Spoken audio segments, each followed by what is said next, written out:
This is 100 square meter.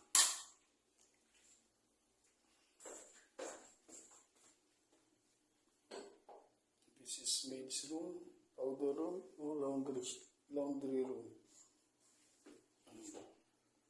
Look at the views, the connection of water, bidet,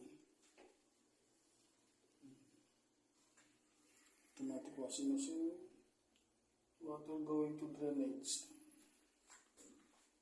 So maid's room, ready na washing machine. May move-in tayo mamaya. So, pinalinis na natin itong 100 square meter na to.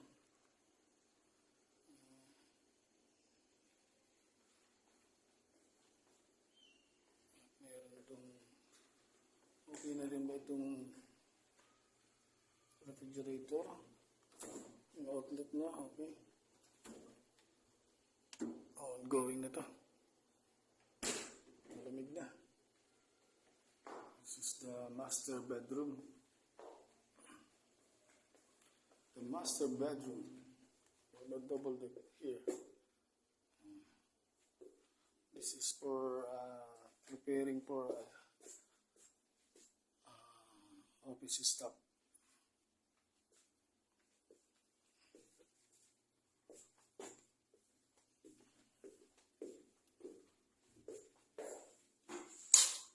Receiving, this is the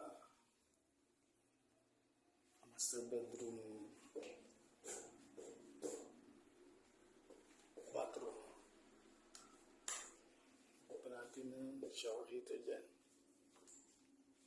This room is for receiving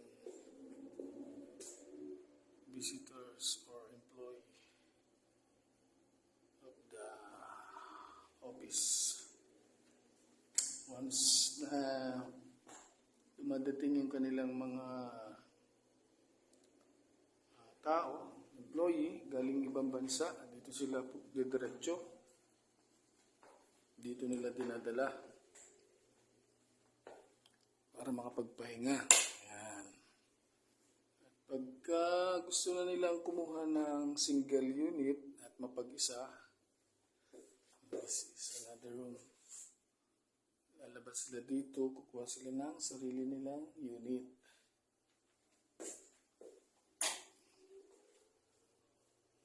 This is another bathroom, 3 bathroom. Isang laundry room, 2 bathroom.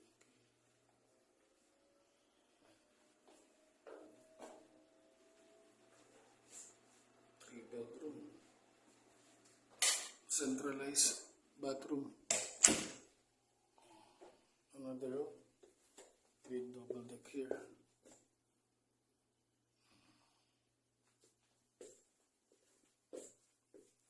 Ito po dati ay bed, pero yung tumira dito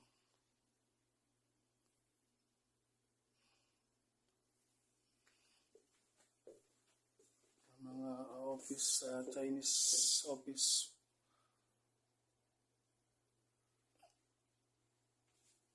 employee, nilagyan nila ng double deck. So, nung nag-move out sila, hindi na nila kinuha ang mga double deck at saka foam kasi wala naman silang pagdadalaan.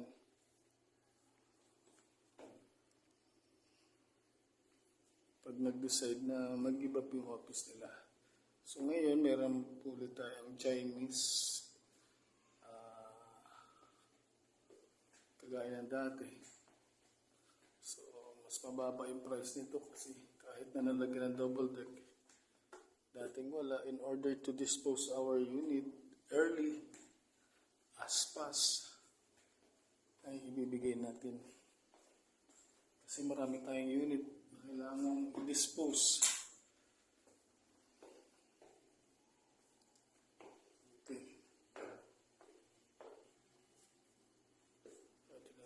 Saraduhan natin ito.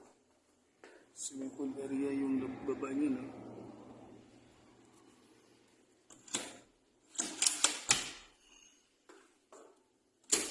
Okay, may mag-move from other countries. So Chinese. This is our unit is prepared already.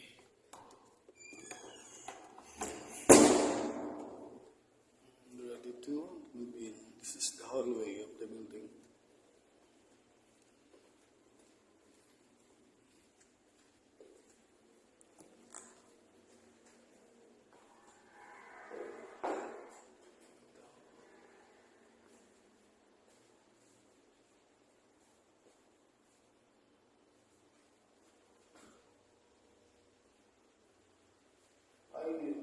Robinson. Robinson Gateway. This is Gateway Agency at the 30th floor.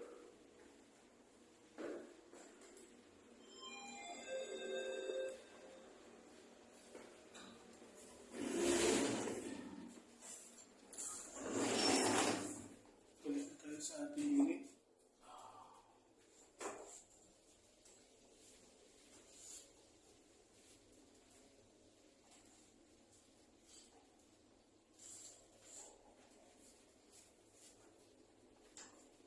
Set ang kontrata na.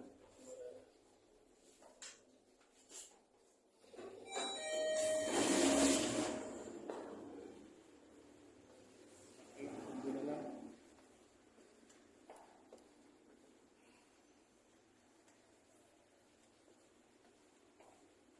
Thank you. This is our video for today. Condo rent about condominium rentals.